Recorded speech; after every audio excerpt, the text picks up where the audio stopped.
Hey guys, welcome back to the Inspirational Interview Series. I'm so excited because I have Desai with me here today. Hi! So we are doing the Deep Beauty Podcast and the Inspirational Interview Series together in one, and I'm so excited to have you on. I just found out about you. It's a really funny story actually, because I remember seeing the cover effects, the thing with Deepa The panel. Yeah, and I saw your picture in there as well, and I thought, oh my gosh, who's this girl? She's so cute. Aww, and then I looked you up and stuff, and I was like, oh wow. And then I met a friend of yours, Sonia Singh, and she was telling me about you, and I was like, oh, who's that? And then I looked it up, I'm like, oh, that's the same girl. Such a small world, Isn't right? it so funny how that happens? So small, I know. You find out about someone, and I just I love your Instagram. I have to say, I love your style. Oh, you're so sweet. Thank you. It's so cute. I love the dresses you wear and everything. And then you kind of incorporated a little bit of the Indian in there as well. Definitely. I feel like, especially when I started doing this, for me, it made a lot of sense to kind of play in on the fact that I'm a mom. And I was looking around and I was like, well, how do I really kind of target an audience that I feel like there's a void in? And so obviously we're seeing a lot more of people speaking to diversity as far as beauty goes. But I don't think we've seen enough of it kind of cover all bases. So when I say that, I don't know of many until recently, actually, of South Asian mom bloggers that cover beauty, lifestyle, fashion, That's true. mommyhood. There's not too many. So it was something last year I just kind of was like, I don't see it, and it's something I relate to. So if I relate to it, I know all my girlfriends do, and so maybe there's people out there that do. That's true. And so you are a host. You went to school for journalism. Yes. So I started in broadcast journalism or in communications at Berkeley. And then I went to grad school because I thought it was the proper Indian daughter thing to do. My parents were very much like, if you're not doing medicine or law, please, let's further our education. So I was like, well, let me go to grad school. Went to grad school and I studied broadcast journalism. And right out the gate, even in undergrad, I was working at places like E! And then in grad school, CNN. Amazing. Yeah, it was so fun. It was really, really fun, especially... this was not to date myself, but early 2000s. I'm old too, so it's all good. Early 2000s, and I feel like there was definitely no way we saw anybody like us, one on screen, but also working in the industry. Exactly. That was the thing. If I ever ran into another South Asian, it was always like they were a part of the legal team or they were the attorney, entertainment law, something like that. But as far as finding someone like me, on the field producing, wrangling talent, doing all those kinds of things, I didn't see anybody like me. And so it was really fun to be a part of it. And so therefore everyone thought I was super cool, right? They're like, oh, you get to be around so-and-so at the Oscars. And I was like, yeah, but why? We should all be doing this. It's your passion. I mean, and it comes from the whole thing where we're all sort of groomed to be doctors, engineers, or lawyers, that's kind of the option. And if you're not doing that, then it's like, well, you better take this and run. Right. Because, we didn't go and put you through school and everything just, for nothing. Just to sit on your laurels. It was funny because in high school, actually, we had to do this thing, where do you see yourself in 5 years? And I had actually written this whole thing on how I was going to own this studio called All Dolled Up. And it was where you could get your hair, makeup, and your outfit. I love that. Which is fast forward 20 years, and we are pretty much on the brink of having that, right? Well, you see Dry Bar. Exactly. You see Glam Squad where they come to you. You have Dry Bar. You have Blush. You have all of these places that basically kind of cater to that market. And I'm like, see, Mom and Dad, if you would have just let me run with that, I probably would be, That's too the funny. next big thing. No, just kidding. But yeah, so that was something I wanted to do. And so I always had a passion for beauty. Right. I just didn't know how to channel it in the right way or in the way that I felt like was acceptable because I was definitely about pleasing my parents and, just society-wise, I felt like people looked down on me if I was doing that for some reason. No, I felt the exact same way when I was getting into it as well. Right, because you were doing makeup too. And so I definitely did the journalism stuff because I was like, I really enjoy that as well. Right. I loved public And you're speaking. very good. I mean, I was you. watching some of your stuff and your interview style is amazing. Now, I didn't go to school for it, so I noticed the different things like the inflection in your voice and stuff like that, whereas I feel like sometimes I can be a little flat. No, but it's just really interesting. I think that's actually sometimes better because it's more raw and natural, right? Sometimes I feel like what I do enjoy is that I'm really happy that I started behind the scenes. Yeah. Because now looking ahead or thinking back to when I was hustling behind the scenes to potentially do stuff on camera. Right. I'm really happy that it didn't just start off on camera because I learned the ins and outs of it. And now I do everything on my own. I, produce my own content.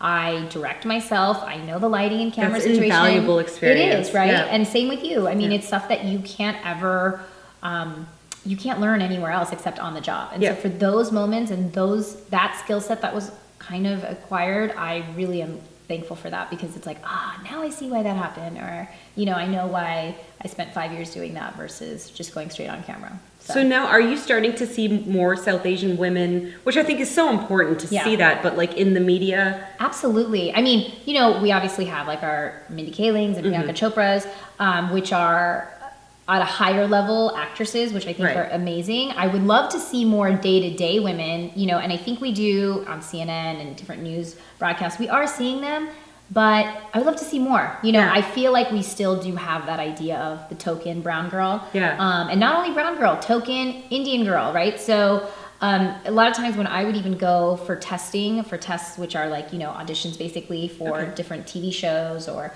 things like that, they always wanted to put me in a box. It was like, well, you're brown, but some people may not know you're Indian, and that would be used for me and against me. No, they want you to play like more Latina roles or and stuff anything. like It would just be like, you are our ethnically ambiguous. Yeah. That's always what it was. You are our ethnically ambiguous subject that people are always like, you should get into commercials because it'd be great. We could market you as Latina, Asian, white, mixed, whatever it is. And I'm like, but I was like, I just want to be me, you know?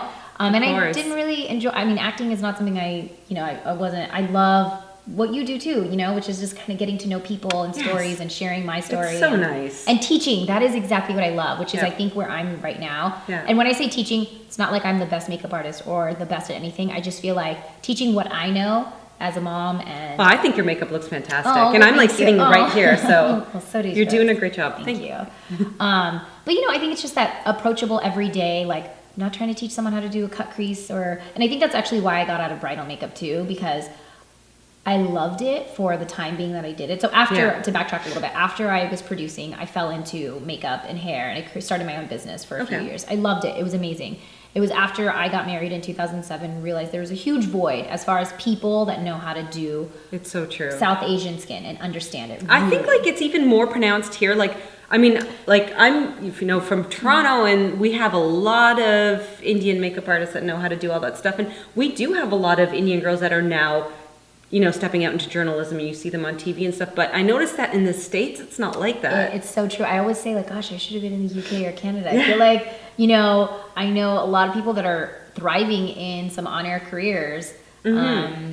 But here in LA, not so much. And I don't know if it's because, I don't know why that is, actually. I don't know if it's because the market is looking for something different or if it's more saturated, which I can't believe, because in Canada and the UK especially, there's so many of us too. Yeah. So I'm not sure. It's a higher percentage of the population, I think. So I do feel that I found my niche as far as, in the world of trying to be a working mom and make my own schedule and do what I need to do, but also put my family priority number one. So I feel really blessed. Well, it's nice to see that, like it's nice to see as a South Asian woman that you're still hustling in your career and you're still able to, be a responsible mother and, and a wife. And it's just, I like personally to see that, because we don't see a lot of that. I know. And it's so important, I think, for other South Asian women to see that you can, follow your dreams, kick ass at it, and also be a great mom. I agree. And that's hard. It's always easier said than done. You know what I mean? Like when it's like, I'm a mompreneur, I'm this, I'm that. It's like, totally. But it's, there are those times and those moments where you're just like, why am I doing this? And, I also feel very blessed and fortunate that I have a partner who supports me very much emotionally, like, you can do this. If you want to do this. Like, this is what, and we've been together since we were very young, like in college we met. Oh, really? And so we've been dating forever and now married. Okay, so one thing that I want to know about, because my dream interview in life would be Oprah. So the fact that you've interviewed her, and not only that, but you work right now for Oprah.com? I don't work for her now anymore. I did for 4 years, yeah. So how did that come about? That was actually one of the most serendipitous situations ever, because I had just left my full-time producing career, and I was like, you know what? I'm going to transition out of TV. At that time, I was thinking I'm going to transition out of TV full-time and do makeup, hair and makeup. Okay.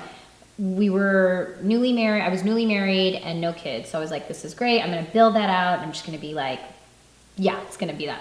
So I left as soon as I had decided to leave work full time. I had gotten a call to produce a travel series called Lux Lifestyles, and it was in India, of all places. Oh, wow. And it was an 8-week thing. Got to go and visit the most luxurious spots in India, get massages, and like produce it. And then also the last 4 or 5 episodes I ended up hosting, which I was like, oh my God, this is awesome. This is my big break. Did that, and it was really awesome. I realized I do want to do on camera stuff. It was something, but I wasn't sure if it was going to be a one-time thing or not. You know, I am also very realistic about like, it's just not going to happen overnight. So I went back home and then I ended up getting pregnant. And, when I got pregnant, I was like, okay, we'll see. I don't know if I'm going to be able to focus. You know, so many things go through your head when you're a new mom. Like, I'm just going to become a mom and like, that's it. And my life is over. So I was just like coming to terms with everything. You're in a bubble for a little bit. And I was like, okay, I don't know what I'm going to do. What year was that? That was 2012. 2012, okay. Then my son is just about 3, 4, 5 months, like around that. So very new, but I'm starting to kind of get back in. I'm like, I want to get back into work and everything. And I get a call from a friend who I used to produce with, whose husband was working for OWN in a very different space. He was in the business side, but he was like, they're casting for a new show. It's going to be digital and it's going to be Oprah.com, like the new face of Oprah and all this stuff. And I'm like, oh my God. And they're like, you should come and audition and just test and see what happens. I was like, yes, I'll do it. Yeah. So I went, I ended up staying like the whole day. And the process ended up being, I kept getting called back. It was actually like a 10-month process for the entire. Oh my gosh. I know. But in that process, there were other hosts elected. So there were 3 of us. I had 2 co-hosts. And then I think, actually it was a longer process than that because I realized I was pregnant when it was announced that I was on the show. So I had been I had just given birth when I had heard about the show. I had been testing, and then in 2000 and like end of 2013, I got word that I was officially a host on the show. That's amazing. And then I was like, well, I have something to tell you. I am pregnant. And they were great with it, you know, and they're like, this is perfect. This is going to give us more content, mom-wise. Oh, that's awesome. So it was good. And then I was fortunate enough to actually go on tour with Oprah. She had this thing that she did, which was called the Life You Want Tour. So it was an 8-week tour, countrywide. We went to different cities, and I got to interview, like do panels with Deepa Chopra. I saw that. Oh Elizabeth my gosh, Gilbert, wow. Just all of like Oprah's main peeps. Yeah. And I was like, oh my God, I get to be around you. That is so cool. And that was just really, really fun and exciting. And then the best part about it was that I got to take my parents with me to the last show. And the fact that like I was able to do something for my parents, which obviously my whole life they've done stuff for me. Yeah. So this was one thing that not only my mom but my dad too, you know, hands down. I mean, the fact that they got to meet her and just, that is the coolest thing ever. Yeah, that was probably like checkbox. Yeah, huge highlight of my life. So that was really awesome. That is really cool. No, I am obsessed with her Super Soul sessions. Yeah, I know, so good. I listen to it all the time. She's just a fountain of like knowledge. She is, and just good positive vibes all the way around. Like you can't, there's not enough good things you can say about her. Okay, so one thing that I want to ask you about now that you've worked in sort of like different facets of the journalism industry. Yeah. With all these sort of like little news outlets starting to close down and stuff, where do you think the future of journalism is headed? Ooh, that's a great question. I mean, it's really interesting. I think we're always forever going to have like our 1 to 2, 24-hour news cable stations. That's, I think, inevitable because you're always going to have that subset of old school people who are just going to want to watch TV. Although I see more and more people are getting their news from Twitter, digital sources, which I do then think as more and more small stations are closing, you're seeing more and more like digital mom and pop places open up, right? Because now you're just seeing blogs where people are spewing their own opinions. On Facebook, on Instagram, they're doing lives. You're just seeing their own platforms being developed, which is good and bad because I don't know this whole idea of like fake news and where it comes about and, who's spewing it and all this kind of stuff. So I think we're seeing closing of like stations that are especially on cable or TV. Yeah. But then you're seeing things open up on blogs and on more digital platforms. Okay, so you think it's social media. Yeah, I think it's completely changing. Yeah, because you do see, and even our president, right? Like Donald Trump is, or I should say, my president, not yours. Our president is he's basically revived Twitter. Twitter was literally dwindling, and then he came on and has kind of resurged the way Twitter works. That is true. So I do see like social media as playing a huge part as far as how people are getting their news, creating news, just basically delivering information and digesting information. So now for the women that are watching, or men, who have dreamt of that whole career, do you have any advice for them onto like how to sort of navigate this world and what to prepare for, or maybe what to even start doing? Yeah, I mean, it depends. So I would say because there's different avenues of journalism also, right? There's hard news, there's entertainment news. I went the route of, originally I was really into hard news. I really saw myself as like, I wanted to be Diane Sawyer, and I wanted to do like Dateline. I loved the investigative journalism aspect of it. It was just something I loved. Being a part of like 3 months, really getting attached to a story, interviewing different aspects and kind of putting a documentary together. That was something I loved doing. And then I just realized it was definitely a little, dreary. It was murders and it was this and that. And so although I enjoy those kind of, you don't want to be immersed in that. I was just thinking ahead and I was like, I'm going to be a mom and I'm going to be doing this stuff. Do I really want to do this? And so I had always enjoyed entertainment journalism, and I just thought it was a great way for me to mix a little bit of what I love and am passionate about. Right. Fashion, lifestyle. It was lighter, but then I still get to do things like produce segments and, kind of be involved with that. So I chose entertainment journalism, which I think is a little harder because in that aspect of it, I think it's like acting. It's kind of like people are looking at you to fit a specific type that they want. Like, well, who's going to look good with this person on camera to, I hadn't even thought that's about that. in my opinion. That's how I looked at it.